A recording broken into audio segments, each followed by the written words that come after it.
Yo, I meant to change the title. I didn't go in and change the title. It's all good though. I'm gonna do it on probably later on. Maybe not. Maybe I'll just leave it as it is. We'll see what happens. Scroll down on my end. Anyways, let's get right to it. Jobber in the main event scene. Number 10, Savio Vega, No Way Out of Texas, 98. Due to Shawn Michaels' established problems with his back, he was unable to compete at the No Way Out of Texas pay-per-view in 1998. Due to HBK being the face of the entire company at the time, they were going to need to deliver a huge name as his replacement. This name had to have a similar star power as HBK, and this was a pay-per-view main event that they would be competing in. Unfortunately, WWE decided to go with Savio Vega. The awkward nature of Vega's big reveal was laughably bad, as the crowd watched on in total bewilderment that this was the name that WWE thought was appropriate for the match. According to Vega, when the finish of the match was being put together, it was decided that he wouldn't be the one pinned as it was far too obvious. Well, when this happened, they said it has to be Savio, cannot be nobody else, have to be him, so they put me there. Now they're looking it over. Well, what's going to be the end, they say? Well, it cannot be on Savio because it's going to be too obvious. In the end, it was Stone Cold who gave Road Dogg the pin. Number 9, Snitsky, Survivor Series 2004. One of the main storylines on Raw in late 2004 was between Kane and Snitsky. Snitsky had emerged as a monster heel in WWE, and to mark his ascension as one of the primary on-screen villains in WWE, he would be given the opportunity to main event the annual Survivor Series event. The prone baby punter would be on Team Triple H for the showdown against Team Orton, and seeing as Team Triple H had names such as Triple H, Batista, and Edge on board, it was a huge moment and a huge sign of approval for Snitsky. Snitsky did a decent job in the build and the match itself, and they didn't even allow him to get pinned, as he would be eliminated thanks to a DQ. It was after this match that WWE slowly realized that Snitsky wasn't the main event star they believed him to be, and by the next Survivor Series event, he wouldn't even be on the card. Number 8, Mabel, SummerSlam 95. SummerSlam is the WWE's second biggest event of the year, and the pay-per-view event has hosted some of the most legendary matches in WWE history. In 1995, WWE was struggling to garner any type of fan interest, and he needed to create new stars. One of the names that Vince McMahon was convinced could turn their fortunes around was Mabel. Mabel would win the 95 King of the Ring and would be booked to challenge WWE Champion Diesel at SummerSlam. Mabel wasn't someone that fans wanted to see in the main event picture, and it was instantly questioned if he had the skill or the star power to deliver in this role. Unfortunately, Mabel simply didn't have what it took, and his SummerSlam main event match against Diesel was so bad, and Mabel was so reckless in the match that McMahon almost fired him on the spot. Number 7, Dana Brooke, Money in the Bank 2020.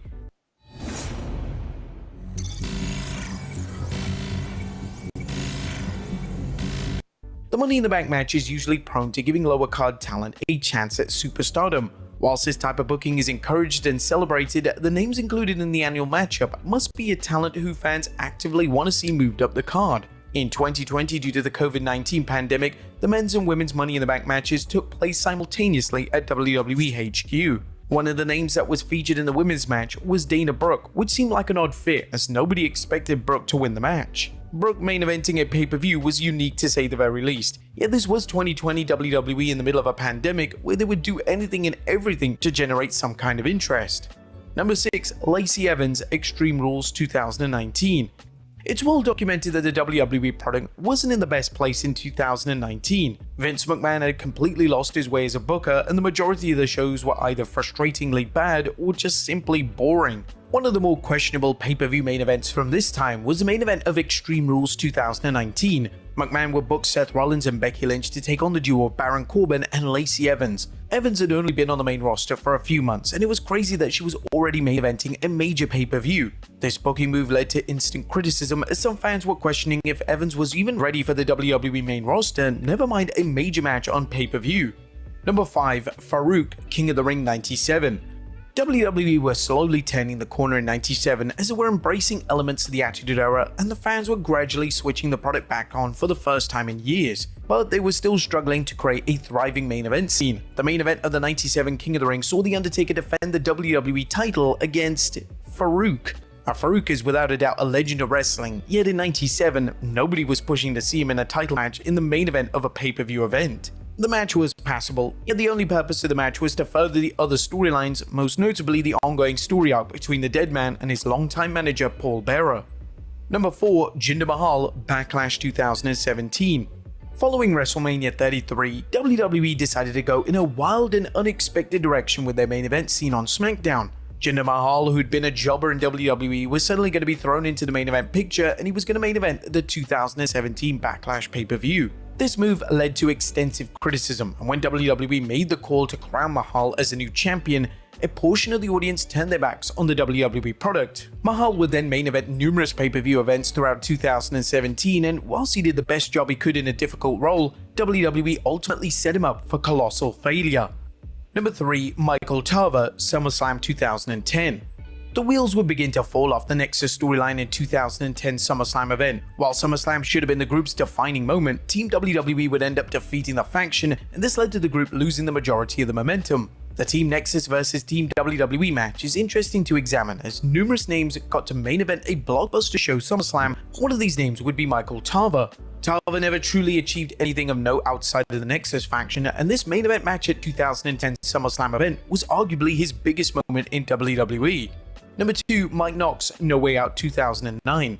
The main event of the No Way Out pay-per-view in 2009 featured a star-studded lineup colliding in the Elimination Chamber for the world title. The match featured Edge, John Cena, Chris Jericho, Rey Mysterio, Kane, and Mike Knox. Knox is evidently the odd one out here, as all the aforementioned names are certified legends, and Knox was nothing more than a mid-carder at best. The difference in star power was on full display during the entrances. The first person to enter the match was Cena, and as expected, Cena received a thunderous reaction. Knox would then follow, and it was like thousands of fans had just left the arena because it was that quiet as Knox made his way into the chamber. WWE even made the bold call to have Kane eliminated first in the match, and they did try to present Knox as somewhat credible, yet the crowd just couldn't care less about anything he did. It was appreciated that a young star was featured amongst the array of legends, as WWE did need to make new stars at the time, yet Knox was just an incredibly unusual fit. WWE did try this formula the next year, as it would have names such as Kofi Kingston and John Morrison featured in the chamber matches, but these were names that fans without question wanted to see in these huge spectacles. And number 1. The Spirit Squad, Vengeance 2006.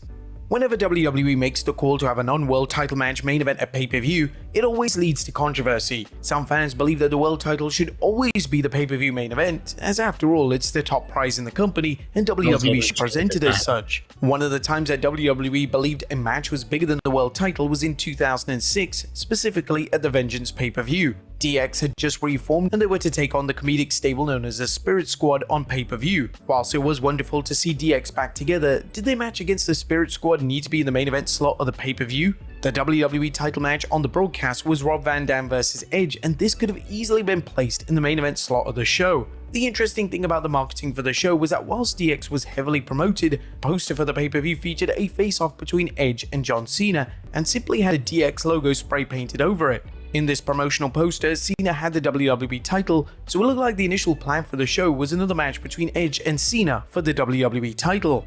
But there you have it folks, 10 times WWE put a jobber in the main event scene. Be sure to leave your comments down below, and I'll see you next time with some more wrestling content. Alright, I don't know. Continue the match. Let's do the video. Alright, this now loading up.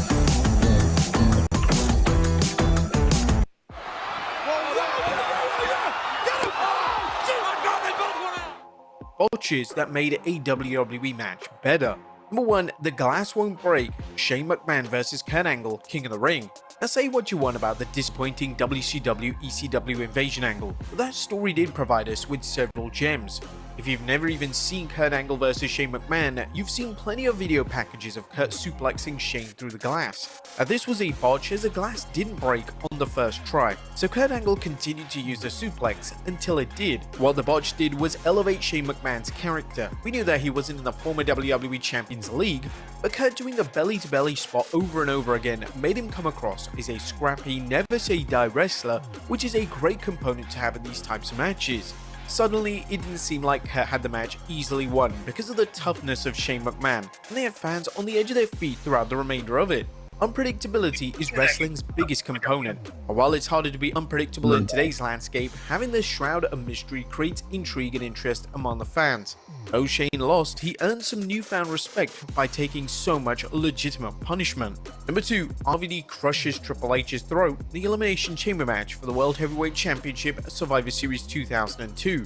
Now, the first ever Elimination Chamber match remains the best even 20 plus years later. What made this match work so well was that each man had a history with Triple H, which made every wrestler feel like a credible threat because everyone was on the level of Triple H. More importantly, these guys had excellent chemistry with one another. Of course, the Elimination Chamber match was far from perfect. Hell, it wouldn't even be on this list if it was. That brings us to the infamous 5-star frog splash that RVD hit, crushing Triple H's throat. Triple H was already a bloody mess, but the Elimination Chamber was billed as a violent and dangerous match, and that unexpected injury upped the ante of that element. A danger and violence is a sly storytelling element that keeps the audience invested in matches like these. If the fans didn't believe in the action, then they wouldn't invest in the story or gimmick. Wrestling is like a fantasy where we need to connect with everything that's going on between those ropes. While I'm sure Triple H would have preferred not to have his throat crushed, that one moment helped propel that great match into something incredible. Number 3, Brock Lesnar botching the shooting star press WrestleMania 19. Now, you've seen this botch time and time again, yet Lesnar vs Angle is still listed as one of the best WrestleMania events in the 21st century. There's no doubt that it was cool to see such a behemoth pull off one of the best high-flying moves in pro wrestling, but what this botch did was add drama to a match that somewhat needed it. And we all know that Brock Lesnar was winning here. This is Kurt frickin' Angle, so he was already a certified main event star. But this was a passing of the torch moment for Lesnar's babyface run. It was clear that something went wrong given how much of a sell job Lesnar was doing. This was a genuine moment where it seemed that Kurt Angle could actually win.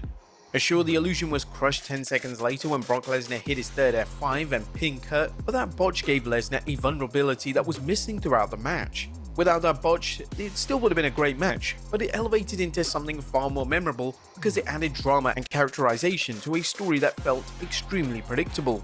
Number 4, Vicky Guerrero forgets her cue to stop Eddie, SummerSlam 2005. The Eddie Guerrero-Rey Mysterio feud in 2005 was the very definition of sports entertainment at its finest. For sure, it was ridiculous, but there was a ladder match for the custody of Dominic. All the pieces of the puzzle fit into this melodrama. The ladder match wasn't about spots, it was about storytelling, which is why Vicky missing her cue to stop Eddie only helped the match further. And when Eddie was struggling to get the briefcase off, Mysterio and Eddie masterfully improvised a spot, and Eddie's reaction once he hit the mat was great. Him getting frustrated and legitimately upset fit his character to a T, as the whole reason this feud started was because Eddie couldn't beat Rey. However, if you heard the close-up of Eddie shouting about Vicky missing a cue, then it would break kayfabe for the most. But WWE was clever enough not to get too close to Eddie's angry rant, and it made his actions seem in line with the overall story.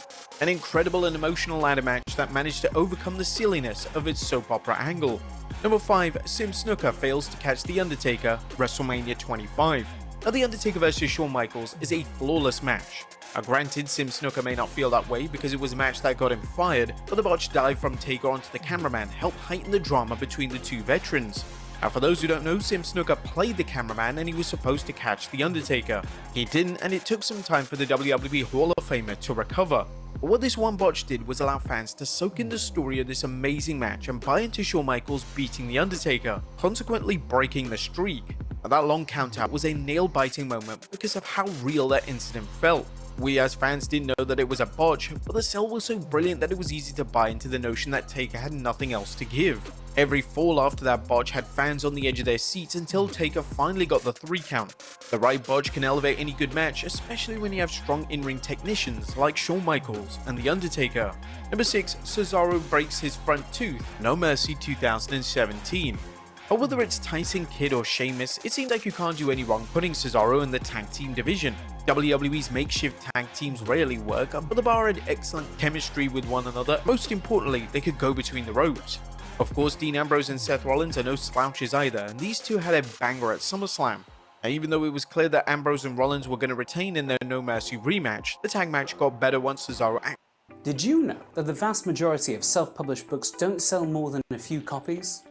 Well, the one thing most of these accidentally damaged his front teeth after he sent flying into the ring post. It added some grittiness and spark to the match, and there was a moment where it felt like the bar would actually regain these belts. but this injury helped put over Cesaro's character and made him look like a total badass, fighting through the pain to win back belts WWE have told us were worthless for years. When you have moments of men or women fighting through tremendous pain in a title match, it puts over the value of those belts tremendously. It also gives their character some dimension that every story demands. This is one of the best tag team title matches in modern era of wrestling. Number 7, the 2024 Women's Money in the Bank ladder match.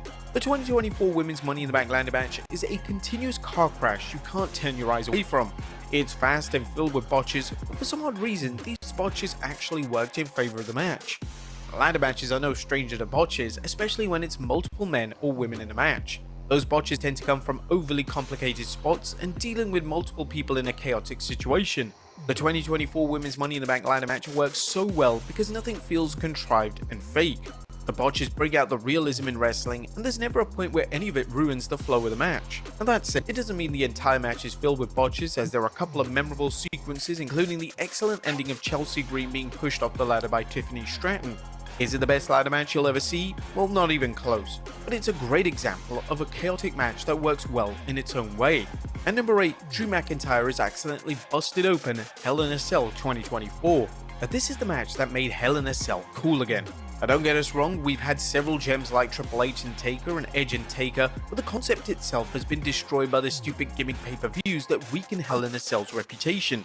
Drew McIntyre and CM Punk are in the running for the best feud of the year.